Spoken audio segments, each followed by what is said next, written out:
Hello friends, welcome to my channel. जय माता रानी। दोस्तों, आप सभी का मेरे चैनल में एक बार फिर से स्वागत है। फ्रेंड्स, कन्या पूजन करके नवरात्रि विधि का विधि पूर्वक पालन किया जाता है। जो भक्त नवरात्रि में कन्या पूजन करता है उस पर माँ दुर्गा की विशेष कृपा बरसती है। कन्या पूजन अक्सर महाअष्टमी और महानवमी के दिन किया जाता है। नवरात्रि के 9 दिनों में माँ दुर्गा के 9 स्वरूपों की विधि अनुसार पूजा की जाती है। महाअष्टमी और महानवमी नवरात्र के अहम दिनों में से एक है। इस दिन लोग कन्या पूजन करके व्रत का पालन करते हैं। महाअष्टमी और महानवमी नवरात्र के अहम दिनों में से एक है। इस दिन लोग कन्या पूजन करके व्रत का पालन करते हैं और माता रानी की कृपा प्राप्त करते हैं। नवरात्रि व्रत पालन करने से पहले लोग कन्या पूजन करते हैं तथा कन्याओं को भोजन करवाकर उनका आशीर्वाद लेते हैं। कन्या पूजन करने के लिए महाअष्टमी और महानवमी तिथि अनुकूल समझते हैं। महाअष्टमी तिथि पर माँ महागौरी की पूजा करने के बाद लोग घर में हवन करवाते हैं।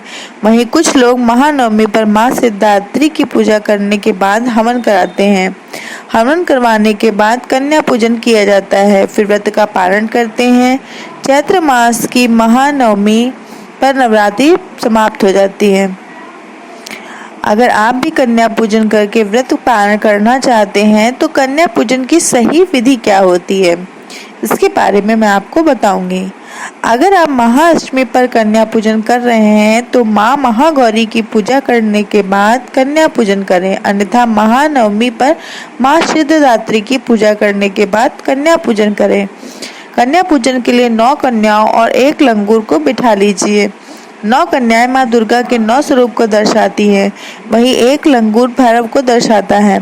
अगर किसी कारणवश 9 कन्याएं बिठाने में आप असमर्थ हैं तो कुछ ही कन्याओं में भी यह पूजन किया जा सकता है।